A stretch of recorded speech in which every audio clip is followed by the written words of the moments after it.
Bom dia a todos, sejam bem-vindos e bem-vindas a mais um Manhã com Dados, nosso programa semanal, que falamos sobre governança, gestão, sobre dados no contexto mais amplo. E é um prazer estar aqui com vocês. Na semana que vem, o Bergson estará com vocês novamente, conduzindo os programas, tá? E eu quero dar alguns recados antes da gente poder começar. Primeiro recado, gente, vamos lá. Lembrando que nós estamos transmitindo essa live também para as redes sociais, para o YouTube, para o Instagram, para o Facebook, para várias redes sociais e também na plataforma Digital Edu. Então, se você estiver com a gente na rede social, fique à vontade para colocar a sua pergunta. Porém, se você quiser ter um certificado desse encontro, tá? Você precisa estar aqui com a gente na Digital Edu. Vem para a Digital Edu, na tela tem o QR Code, vocês estão vendo aí embaixo, tem o site digitaledu.com.br, faz um cadastro gratuito, ok? E vem para a live de hoje, tá bom? É, e o seguinte, no final, eu vou colocar no chat aqui da Digital Edu o link para a emissão do certificado de participação. Você vai clicar nesse link. Se você nunca emitiu certificado nenhum na Digital Edu, apesar de você já ter o seu nome cadastrado na plataforma, você vai ter que digitar o seu nome ali. Por quê? Geralmente as pessoas colocam em cadastro primeiro e último nome, primeiro e segundo nome, tem várias variações. Porém, para o certificado, é interessante que você esteja bem identificado. Então, por exemplo, no chat, eu uso Wagner Drummond, ok? Mas no certificado, tudo que eu emito, eu coloco Wagner Cruz Drummond, tá? Mas uma vez preenchido esse campo, você não precisa alterar mais. Vai clicar em emitir o certificado, vai ter na hora o certificado ali com QR Code, com validação. Nos próximos encontros, vamos supor que amanhã você esteja com a gente aqui no programa de agilidade e vai emitir um certificado também. Vai clicar no link que vai ser compartilhado no chat, vai abrir a tela para você e você vai ali já ter o nome completo, já o nome já preenchido e sem condição de alterar. Você não consegue alterar esse campo. Por que não consegue?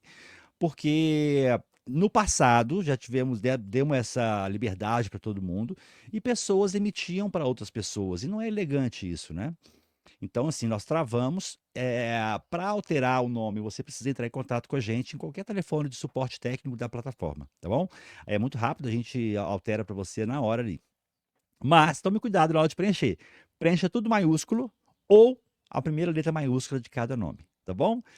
E é isso aí, gente. Vamos lá. O que interessa hoje é conteúdo, né? Vamos falar sobre, né, o arquitetos de dados na modernização de sistemas e novas tecnologias. E para bater esse papo conosco hoje, eu chamei Ricardo Roberto. Bom dia, Ricardo. Seja bem-vindo. Bom dia, Wagner. Tudo bem? Prazer Tudo aqui estar com jóia. vocês. Maravilha, Ricardo. Ricardo, uma perguntinha. O meu áudio está picotando para você?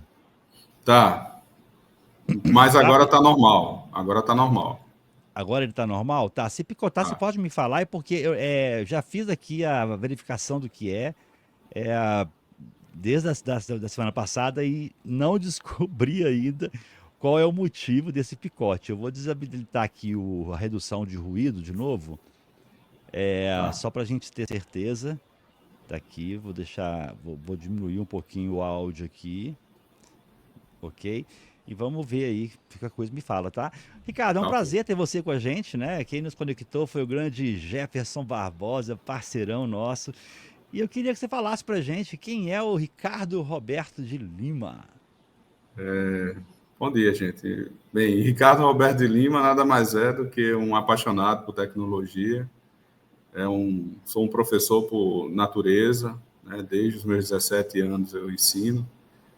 E atualmente eu sou analista de dados da DataPrev e também trabalho como consultor em projetos de inteligência artificial e dados de diversas empresas do Brasil e do exterior. E também coordeno cursos de pós-graduação na região e também sou professor de várias instituições de ensino públicas e privadas aqui do Brasil. É isso. Maravilha, excelente. E hoje o nosso bate-papo, né, Ricardo? Você que está ali com mão na massa constantemente, falando desse tema que a gente traz constantemente aqui para a Digital Edu, no programa Manhã com Dados. E assim, a modernização, né, de sistemas legados é um desafio enorme, né? Tem ali Isso. algumas coisas que já são utilizadas pela organização de forma ainda às vezes arcaicas, vamos dizer assim, há anos e anos e anos e anos. E há necessidades ali de ter toda uma estrutura de atualização, né? Assim, qual que é o primeiro, assim, qual que é o papel do arquiteto de dados nesse processo todo você começa mapeando o que existe, propondo nova arquitetura, ou é um processo mais gradual, estratégico? Não, Fala pra ele, gente. ele envolve, Wagner, as duas coisas, tá? O arquitetura de dados hoje, ele profissional, ele é especializado em trabalhar em projetos que envolvam dados, em projetos, vamos chamar assim, nós temos sistemas transacionais, que são os sistemas tradicionais de ERP, né, CRM e tudo mais. Mas o engenheiro de dados e o arquiteto de dados, propriamente dito, ele trabalha mais em projetos que envolvam grandes volumes de dados, orquestração de pipelines de dados em nuvem ou locais, aplicações que envolvam modelos de machine learning integrados a esse pipeline, tá? E uma série de outras aplicações. Então, o arquiteto de dados, porque existem duas diferenças, vamos chamar assim, existe o arquiteto de dados e existe o arquiteto de soluções, que seria mais um arquiteto que vai tentar ver qual é a situação atual dos sistemas, das aplicações, e vai tentar fazer uma migração dessas aplicações para tecnologias mais recentes, ou mais atualizadas, ou mais na moda, vamos chamar assim. Né? Eu costumo dizer, um arquiteto de dados ele tem que ter um conhecimento tanto técnico, como também a nível de processo, para ele poder encaixar melhor aquela determinada solução de acordo com as tecnologias e os padrões e os métodos que existem dentro da empresa. Ah, interessante. Muito bom. E assim, então, mas vocês estão totalmente envolvidos e acabam que vocês são, na minha visão, vocês acabam sendo ali a pessoa responsável ali por ter para que a transição que seja realizada realmente, né? Isso, isso. O que acontece muito hoje é que nós temos aplicações, vamos chamar assim, aplicações legadas, Uhum. que trabalham em cima de uma plataforma, né, ou através de alguns frameworks, e que se você for fazer uma migração dela para uma outra plataforma mais moderna, vai existir um trabalho, um processo aí de refatoramento ou de reconstrução da aplicação, às vezes, toda. E o que a gente consegue fazer de forma mais natural é tentar fazer todo o processo criando um pipeline de orquestração. Às vezes você faz uma rotina utilizando um sistema, aí a gente pode tirar esse sistema e colocar uma automação através de jobs, através de workflows ou ferramentas de orquestração para fazer esse processo. Isso aí já vai garantir a alta disponibilidade do serviço e garantia de que a informação ela consiga trafegar da sua origem até o determinado destino. E isso utilizando as ferramentas, os frameworks, as tecnologias mais modernas, principalmente plataformas em nuvem hoje, que a gente tem à disposição. Né? Bacana. Assim, no final eu vou trazer um pouco mais sobre isso, mas você consegue indicar para a gente? A gente sabe que nem sempre as coisas não podem começar com processo, com ferramenta. Eu vou Sim, implementar sim. a ferramenta XYZ. O processo que é executado na empresa hoje tem que ser avaliado, né? Sim. Então, começa pelo processo e tudo mais. Porém, vamos supor que o processo já foi avaliado, já foi revisado. Ferramentas. Você tem dicas de ferramentas para quem hoje quer uma reestruturação de toda né, fazer uma arquitetura de dados oficialmente para as pessoas utilizarem? Você Veja, tem alguma dica? tenho sim. Ferramentas, você pode utilizar tanto ferramentas de modelagem, que servem para desenhar o modelo de arquitetura, de acordo com a sua necessidade. Uma das ferramentas que a gente utiliza bastante é o Archimate. O Archimate é uma ferramenta de modelagem onde você consegue construir nós, definir fluxos, definir as operações e os links de ligação. E nós temos também plataformas onde a gente documenta esses artefatos através de cenários arquiteturais e disponibiliza esses artefatos para os arquitetos de soluções e para os desenvolvedores, as equipes que vão desenvolver os projetos. Através desses documentos, a gente chama de CAs, são cenários arquiteturais, a gente consegue desenvolver também aplicações de referência. E aí, junto com os cenários arquiteturais e as aplicações de referência, que seria um mini MVP, a gente dá subsídios para que aquelas pessoas que vão desenvolver a solução definitiva consigam implementá-la de ponta a ponta. Agora, nós trabalhamos com soluções tanto locais, né, on-premise, dentro da DataPrev, dentro do portfólio dos data centers da DataPrev, que é em São Paulo, Rio de Janeiro e em Brasília, como nós temos agora a utilização de plataformas em nuvem. Nós já temos contratos com a AWS, modelos públicos e on-premise. Nós temos também com a Oracle Cloud, modelo público e on-premise, e nós temos também com a chinesa, com a Huawei, modelos do HCSO, tanto no ambiente público como também no on-premise. Então, nossas soluções, elas são soluções de multi-cloud hoje, onde uma parte pode ser utilizada com as tecnologias e as ferramentas locais dentro do ambiente da empresa, mas também nós temos o Object Storage, ferramentas de orquestração e de manipulação do dado em ambiente de nuvem também, disponível. Bacana. Só para a gente entender, Ricardo, a gente o programa aqui, a gente busca, nós temos pessoas que já são da área de dados, pessoas que querem aprofundar sobre alguns temas, pegar insights e tudo mais.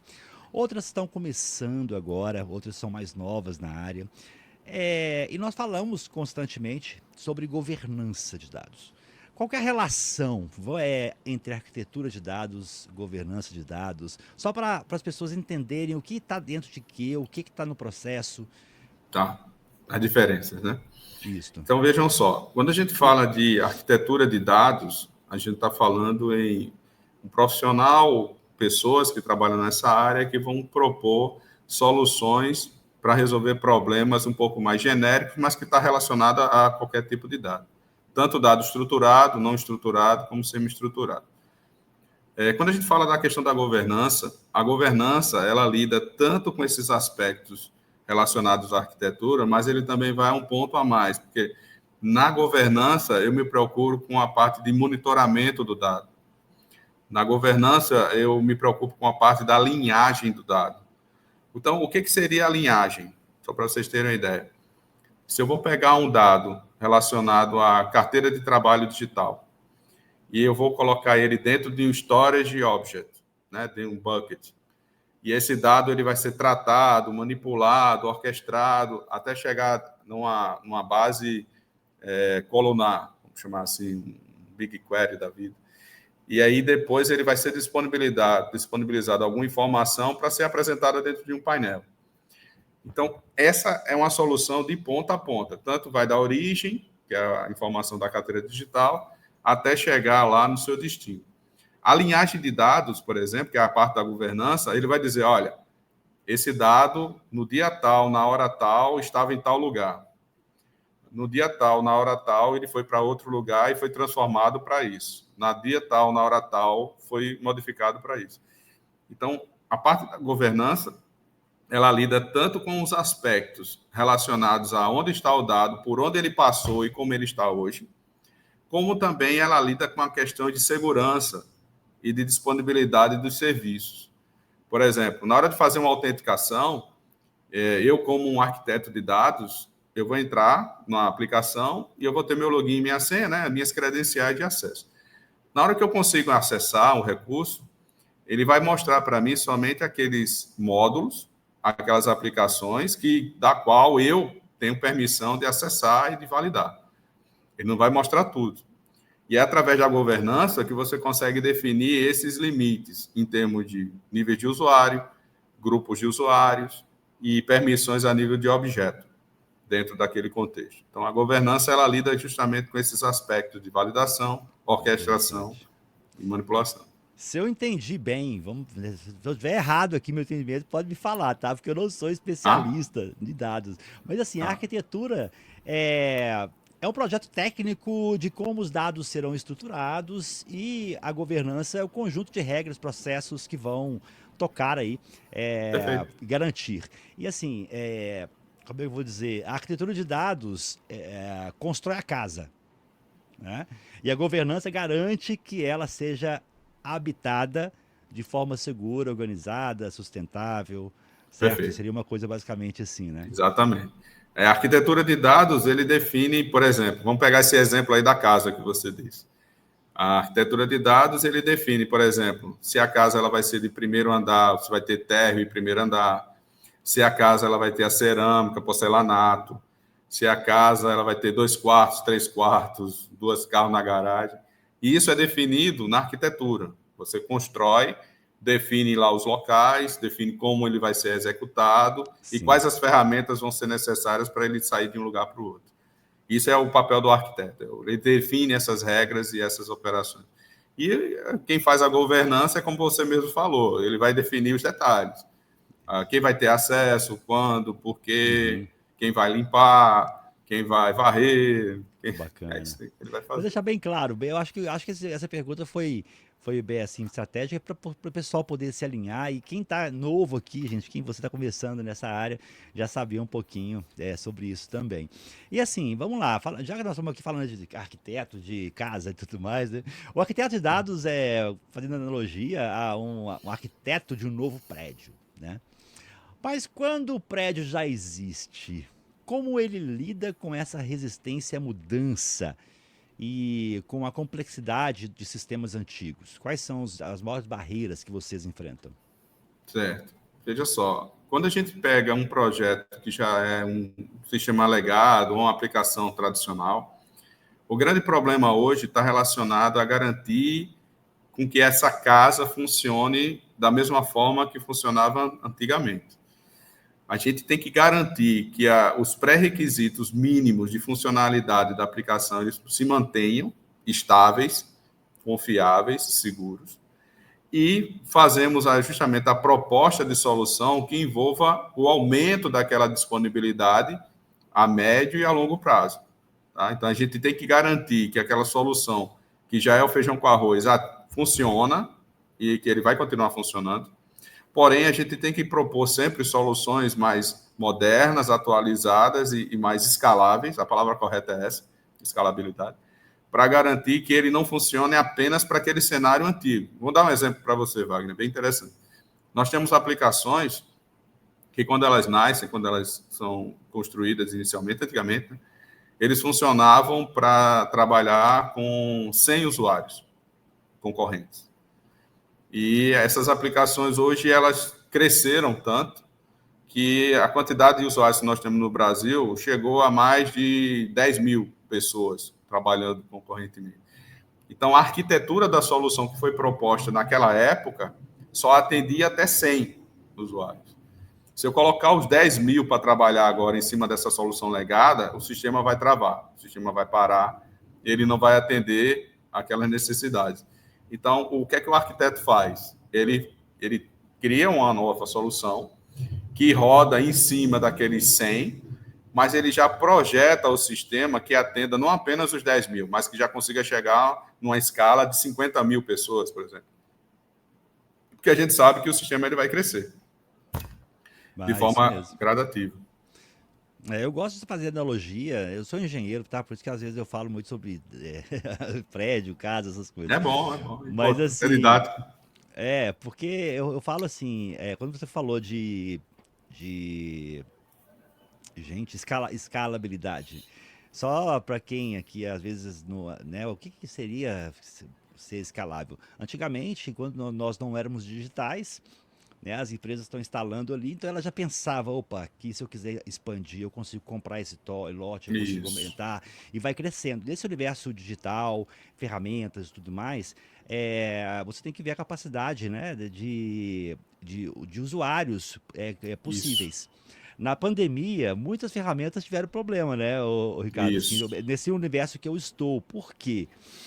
Não estava acostumado com 100%, 100% não, mas vocês entenderam a mensagem, com 100% de pessoas migrando para um único digital. local, que era o digital. Isso, Então as ferramentas deram pane, assim, perfeito, considerável, né?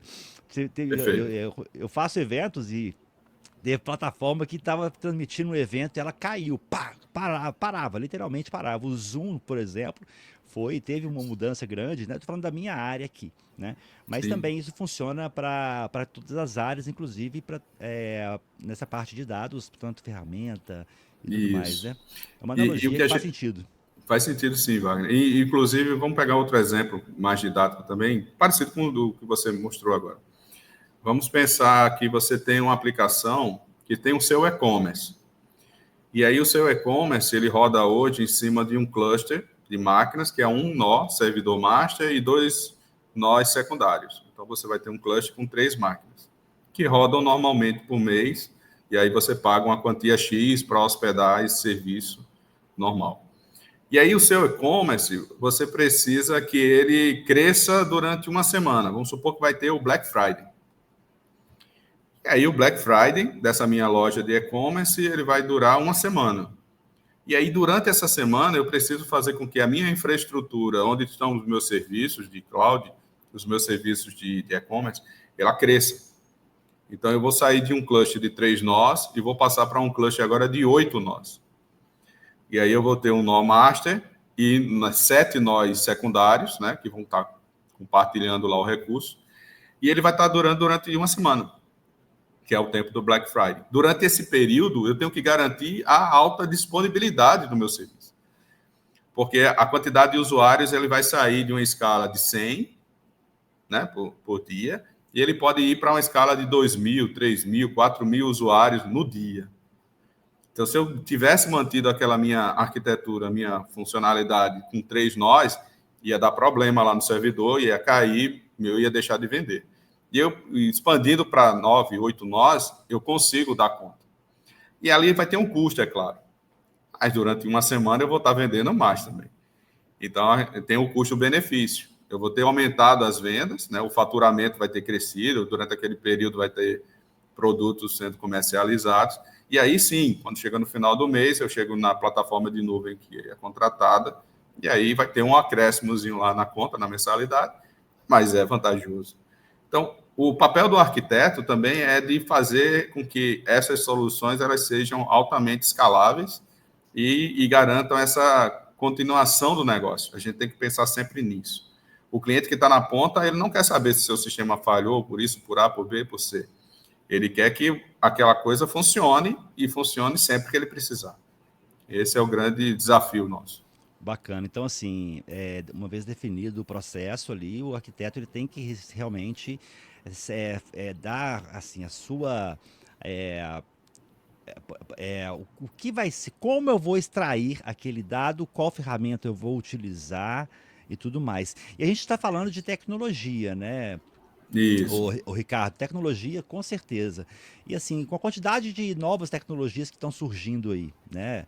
A IA, machine learning, computação nas nuvens, vou falar milhares aí. Como o arquiteto de dados decide o que vale a pena ser implementado, quais critérios que são usados para preparar, para separar, né? O que é hype Sim. do que realmente vai trazer valor para a empresa? Bem, isso que você falou aí é bem interessante, Wagner, essa pergunta, porque ela está ligada diretamente à questão de você criar cenários e testar esses cenários o tempo todo. Então, nós temos tecnologias que são bem recentes, por exemplo, o uso aí da IA generativa, são tecnologias que surgiram em laboratório a partir de 2020, e a nível comercial, eles foram implementados no final do ano de 2022 e início do ano de 2023. Então, nós temos aí aproximadamente 2 anos, 3 anos, do uso dessas novas tecnologias de IA generativa, que a partir desse momento você teve uma expansão aí no uso de ferramentas e de soluções voltadas para essa parte. Do ponto de vista da arquitetura de dados, a gente se preocupa em estar sempre preocupado em criar soluções que são altamente recomendadas pelas grandes players, vamos chamar assim. Então, a gente não se preocupa somente a gente quer usar plataformas open source, a gente usa bastante plataformas open source, mas a gente se preocupa também em utilizar plataformas proprietárias, porque eles garantem para mim justamente a consultoria, garantem para a gente a execução desses projetos, caso haja alguma falha, algum problema. Então, é sempre importante a gente usar os dois, tá? Tanto as soluções e as ferramentas baseadas no modelo open source, como também as soluções e as ferramentas baseadas no modelo que é privado das grandes nuvens. E assim, a nossa preocupação relacionada à Hyper é não ficar querendo usar sempre aquela modinha que está sendo utilizada naquele momento. A gente se preocupa em entender a modinha, a gente se preocupa em surfar a modinha, né, e usar a modinha também, mas a gente que está preocupado em garantir a continuação do negócio a nível empresarial. Estou preocupado a nível de manter a coisa funcionando. Se a gente consegue mantê-la funcionando de forma altamente escalável e altamente disponível, utilizando ferramentas mais tradicionais, a gente usa as tradicionais. Se a gente consegue fazer isso usando uma ferramenta mais nova, mais moderna, com IA generativa ou com os serviços XPTO, a gente usa também. A gente não tem essa questão. Mas o grande que hoje é garantir que o modelo de negócio seja atendido de forma satisfatória. Porque, assim, o cliente não está preocupado com o que você está usando por baixo, a nível de arquitetura.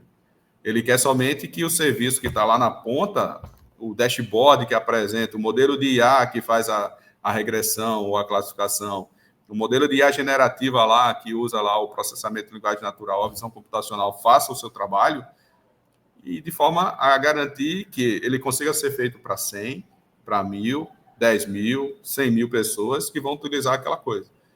E que na ponta, aquela arquitetura e aquela solução do pipeline que foi construído atenda e consiga se adaptar à quantidade de usuários ou pessoas que estão querendo usar o serviço. Fantástico, Ricardo. E assim, vamos pensar no futuro, no médio, longo prazo. Que é uma coisa, para uns, longo prazo são 15 anos, para mim, longo prazo são 5 anos, ainda mais 5 anos, nesse mundo nosso aí de mudanças sempre mais perto uma da outra. A gente não pode fazer um panorama de 15. 15 já muda todo um contexto, né? Isso. Mais complexo.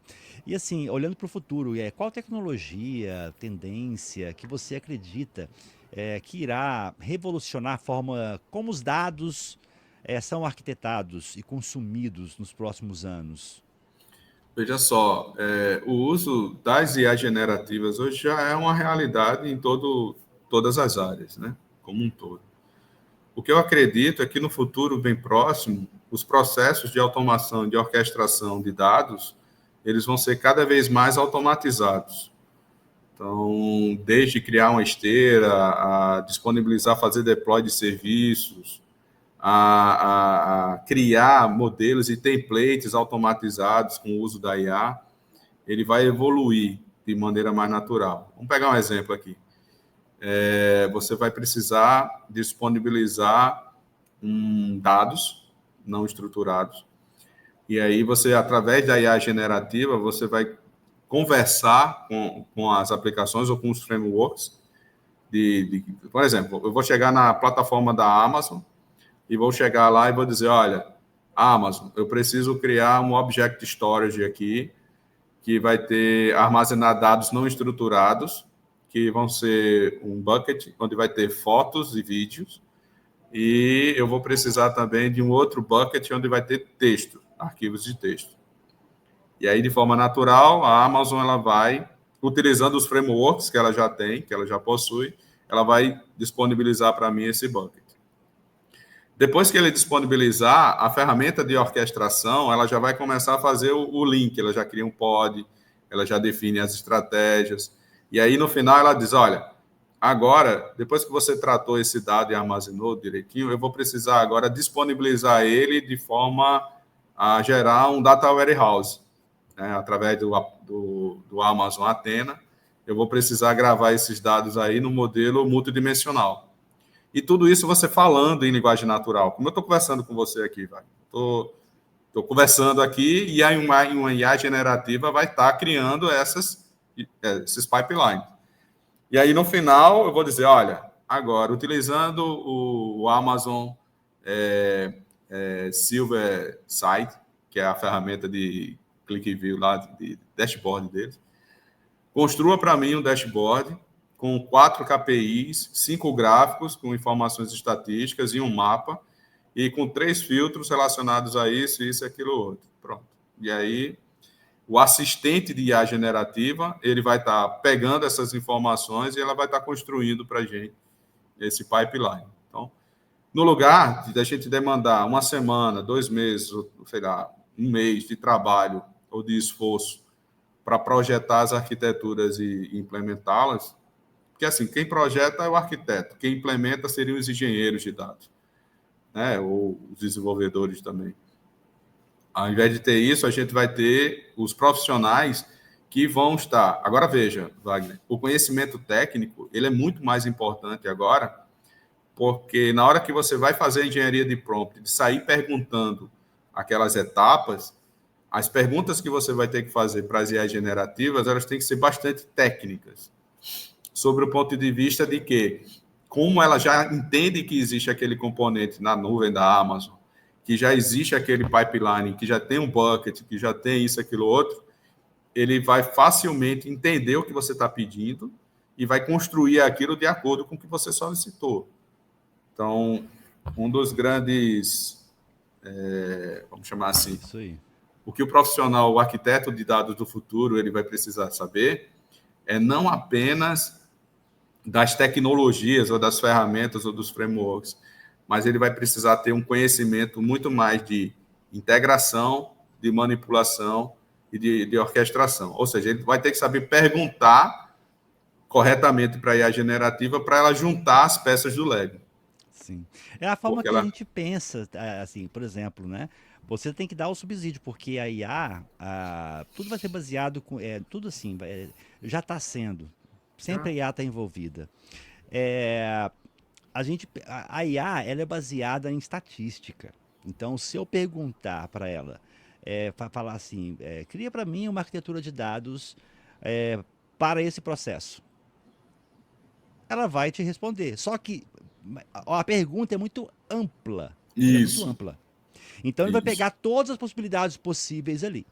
Se você isso, vira e fala, faz uma arquitetura de dados baseada num processo XYZ para a área tal, tal, tal, tal, tal, tal, e dá mais subsídios para ela ali, as possibilidades diminuem isso, significativamente. Então, assim, você falou em engenharia de prompt, inclusive é um treinamento que todo mundo deveria fazer, tá? Vou exato. aproveitar o merchan aqui, que eu não costumo fazer, em breve, tá?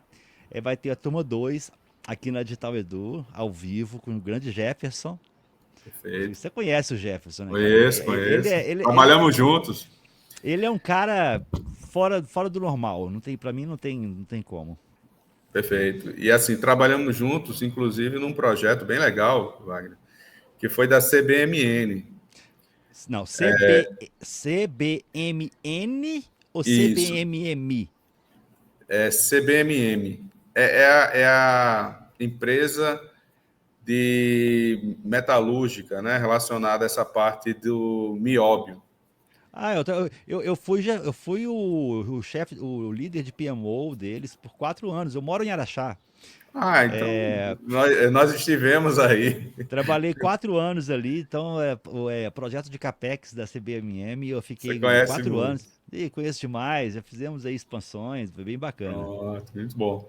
Então, assim, nós trabalhamos aí em um projeto de uma batalha de dados, né? Como se fosse um hackathon Que com os bacana. funcionários lá da empresa, e foi bem interessante, foi bem legal a experiência que a gente teve lá. Foi antes do problema da TI que teve lá ou foi depois? Não sei se você sabe desse lance, né? Mas Foi assim, no, foi foi no quando? ano 2024. Ah, não, já. O que teve lá, o problema na TI lá foi Já tinha sido resolvido. 2015.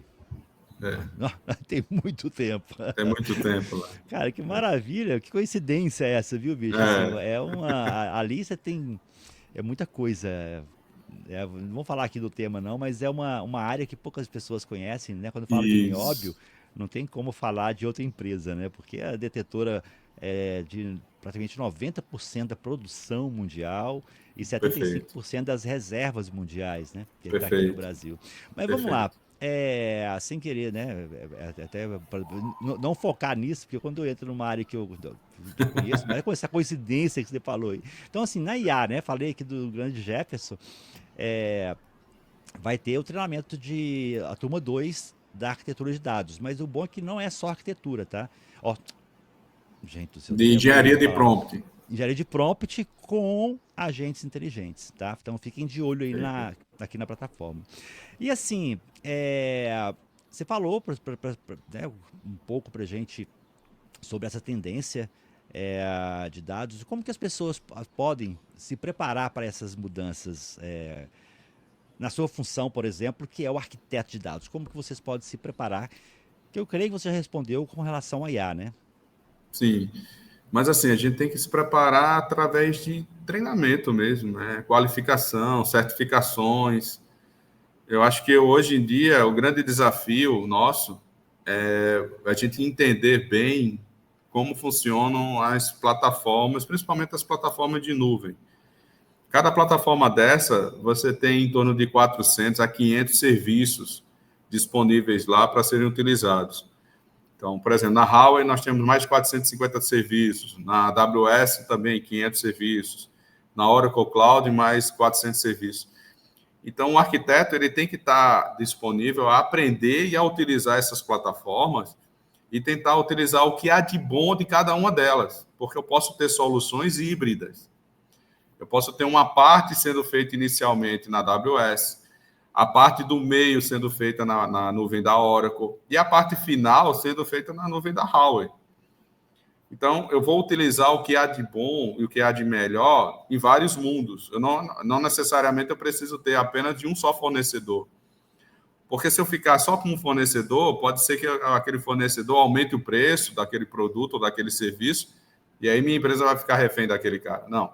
Você tem que entender, mas você tem que entender também que existe não apenas um único fornecedor para aquela solução, para aquela tecnologia. E de acordo com a necessidade, você migrar. Não, aqui ele faz isso, a gente pode trocar esse por esse. Aqui a gente pode trocar esse outro Lego aqui por esse outro Lego. Aqui a gente pode trocar esse por esse outro. E aí você vai garantindo a alta disponibilidade da solução arquitetural, né?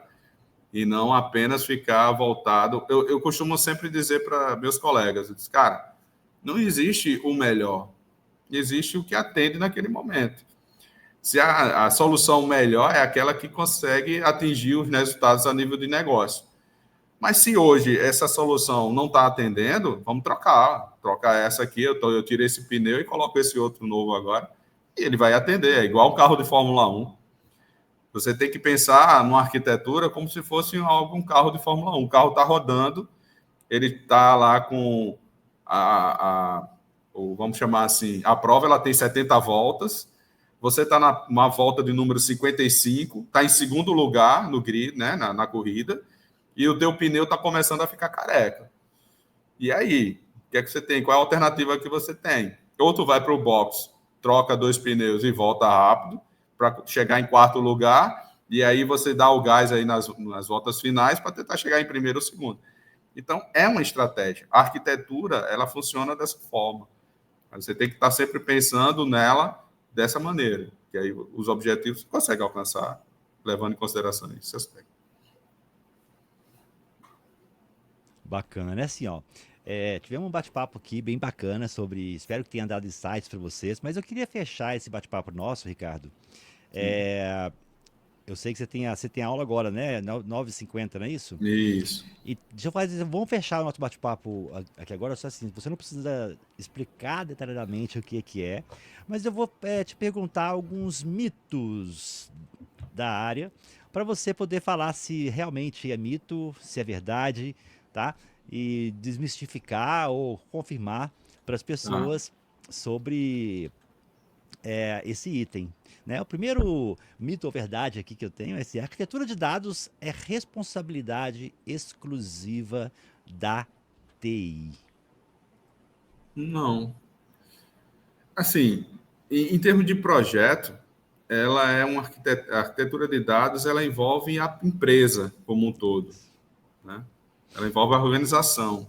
Ela é uma das, vamos chamar, caixinhas que compõem o processo, tá? Os arquitetos de dados, eles propõem as melhores soluções para que possam ser desenvolvidos dentro de uma esteira de desenvolvimento. Quem vai usar essa esteira? Vai ser a equipe de programadores, Sim. desenvolvedores, testadores. E eles vão se basear pelo conhecimento mais sênior, vamos chamar assim, né? Com mais senioridade desses profissionais que já passaram por isso. Então, geralmente, dentro de uma equipe de arquitetos de dados, você não vai ter um cara lá júnior trabalhando. Uhum. É muito raro, é muito Isso. difícil. Você vai ter os caras do cabelo branco. Você vai Arriscado, né? ter, você vai ter os caras aí com 20 anos, 30 anos de experiência no mercado. Vai ver o cara que construiu desde os sistemas legados no mainframe até as aplicações de microserviços e servlets rodando todas em nuvem. Então, o cara já passou por muita coisa. Então, assim, ela faz parte da empresa, tá? Não é apenas a parte da tecnologia. A tecnologia, ela compõe, a gente entende. Se você falar de tecnologia, a gente sabe expressar e resolver. Mas faz parte também de um processo. Mito 2: se eu tenho uma ferramenta moderna, já tenho uma boa arquitetura. Não, é mito. É mito, Boa. tá? Algumas aqui, depois que eu fiz o bate-papo com você, eu falei assim, gente, mas ele já respondeu todas elas, mas eu vou fazer a dinâmica assim mesmo. E o último nosso mito, né? Uma vez criada, a arquitetura de dados não precisa mudar. É mito, é mito. A arquitetura, ela é dinâmica, ela é constantemente atualizada. Um documento de arquitetura que você monta hoje, ele atende às necessidades atuais, de hoje. Esse documento, ele precisa evoluir, e essa arquitetura também, ela precisa evoluir ao longo do tempo, tá? Daqui a 2 meses, daqui a 6 meses, já Sim. vai ter outras ferramentas, outros frameworks, e essa arquitetura, ela tem que evoluir junto, tá? Você tem que entender que, no momento da foto de hoje, ela atende. Então, esse é o desenho estático atual. Mas daqui a 6 meses já vai ter outro. Vou dar um exemplo agora. Nós temos modelos de arquitetura e de soluções que a gente desenvolveu na DataPrev agora, que é um modelo híbrido. Eu tenho metade da solução rodando dentro da DataPrev, on-premise, e a outra metade está rodando na nuvem pública da Oracle, dentro do OCI. Só que daqui a 2 meses vai entrar a nuvem privada dentro da DataPrev no data center de São Paulo. Então, a Oracle ela vai vir para dentro do ambiente nosso aqui, local. Então, quando for daqui a 2 meses, eu já vou ter que mudar toda a arquitetura, porque eu vou ter já as ferramentas dentro da casa. Se eu tenho a ferramenta dentro da casa, eu não vou precisar jogar ela para um object storage na nuvem para fazer tratamento lá em cima.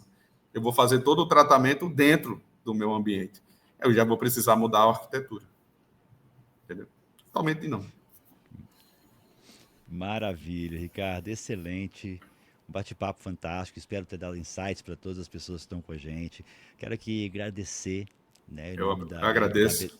da BLR Data, que é a realização desse encontro nosso semanal. E quero deixar aberto aqui agora para você poder dar a sua mensagem final e despedir da turma que está com a gente, das pessoas que vão assistir as gravações. Eu queria agradecer a você, agradecer ao professor Jefferson também pelo contato, ele que fez essa ligação entre eu e você. Agradecer à plataforma da Digital Edu, tá? E todos os alunos, os patrocinadores e as pessoas que estão envolvidas. E dizer que eu estou à disposição, Wagner, para a gente conversar a respeito não só desse assunto na área de engenharia de dados, de arquitetura de dados, mas também sobre outros assuntos correlacionados, tá? Também a parte de nuvem, de agentes, por exemplo, voltados para a parte de engenharia de dados, que tanto existe a parte de agentes voltados para a parte de educação, a parte de medicina e outras áreas correlatas que a gente consegue desenvolver e aplicar. Tá? E aí, Maravilha. agradeço demais a vocês aí pela oportunidade. Um grande abraço a todos. Fantástico. Coloquei seu Instagram, viu, gente? Coloquei o Instagram dele para vocês aqui no chat. Então fiquem à vontade aí. Ricardo, excelente aula para você agora. Ótimo dia, bom final de semana. E com Obrigado. certeza vamos conversar depois para trazer mais temas também. Que temos muita coisa bacana pela frente aí, tá?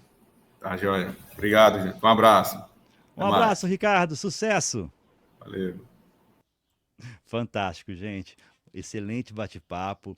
E esses bate-papos que a gente tem aqui, o interessante é que os temas eles são sugeridos por vocês, tá? Inclusive, vocês podem aqui na plataforma Digital Edu, vai ter uma mudança significativa na plataforma, tá? De visual nesses próximos dias. Né? Já está aqui agora, já praticamente pronto. Eu estou finalizando com o time aqui algumas mudanças, algumas coisas, para depois estar transformando isso no aplicativo. Então vai facilitar bem para vocês, tá? Vai ter ali ferramenta para vagas, vai ter muita coisa interessante. E assim, então vai ter essa mudança aí, tá? Eu perdi, eu ia falar uma coisa com vocês aqui, acabei esquecendo. Eu tenho esse lapso. Se alguém colocar no chat aí, eu volto, se eu não falei a mensagem oficial, tá? Então vamos lá, gente. Ah, lembrei. Então vocês podem sugerir os temas. Na parte de baixo da tela, abaixo do vídeo, tem ali, né? Quem está no telefone vai estar abaixo do chat, tá? Tem aqui os botões de sugerir tema, sugerir, reportar uma palestra. Eu vou colocar aqui do lado, deixa eu botar aqui do lado, que eu vou compartilhar com vocês, para você mostrar para vocês as funcionalidades aqui, para vocês poderem utilizar, tá bom? Compartilhar tela. Compartilhar tela. Deixa eu pegar aqui. Ó, vocês estão vendo a tela nossa aqui agora, né? Que é a mesma tela que vocês estão vendo aí, tá? Aqui do lado embaixo, tá vendo que tem um vídeo aqui, que tá o Ricardo e eu do lado. Embaixo tem as logomarcas e abaixo tem os botões. Então tem o suporte técnico que tem nas nossas páginas, tem acessar as gravações direto, sugerir um tema e reportar a apresentação. Quando você clica aqui em sugerir um tema, eu vou clicar com o botão direito para não mudar a tela. Vai aparecer ali um botão para você sugerir, né? Já puxa o seu nome do sistema, tá? Já puxa o seu e-mail do sistema, o telefone também, ok? Para a gente saber quem foi, para poder, se tiver dúvida, perguntar, tá, gente? Não tem como você sugerir um tema anônimo aqui. Para qual programa você quer sugerir, tá? Se você não souber qual, coloca outros aqui, não tem problema nenhum não.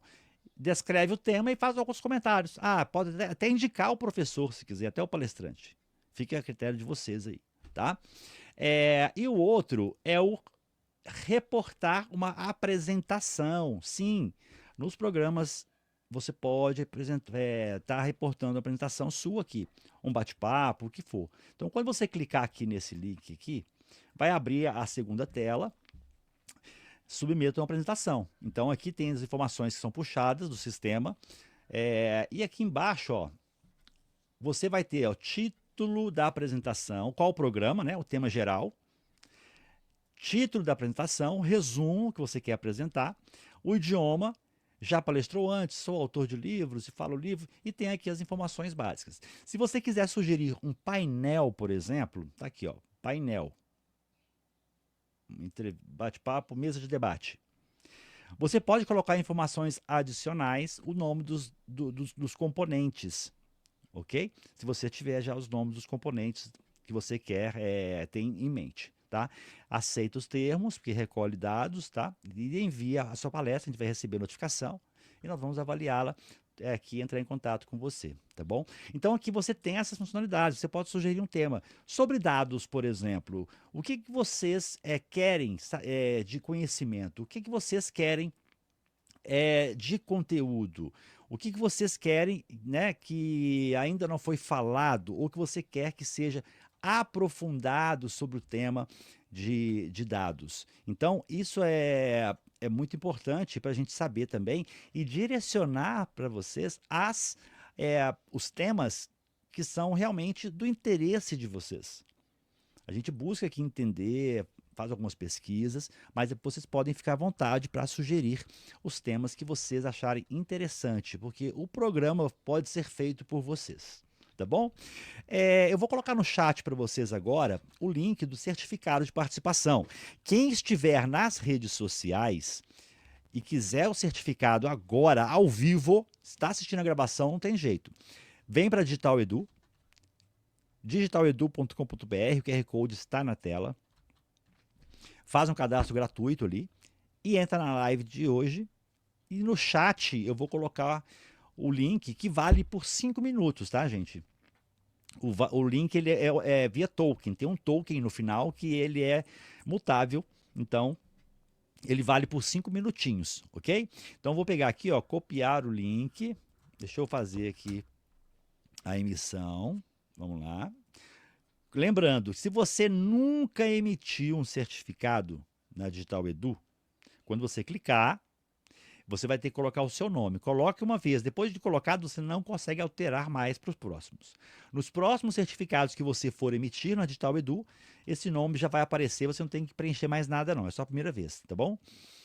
Já falei por quê, né, assim, só relembrando que entrou depois, as pessoas cadastram geralmente com primeiro e último nome, primeiro e segundo nome, ou apelido, já acontece muito também. Mas o certificado é interessante você ser identificado realmente com o seu nome completo, tá? Então o link está no chat. Basta vocês clicarem, vai abrir a tela e nos encontraremos então na sexta-feira que vem. Para quem fizer sentido, agora às 11 horas temos mais um programa que vamos falar no Momento IMA sobre documentação, né? Manipulação de documentos com IA. Vai ser bem interessante também, às 11 horas. Então, até sexta-feira que vem em mais um programa Manhã com Dados. Um abraço a todos e até lá!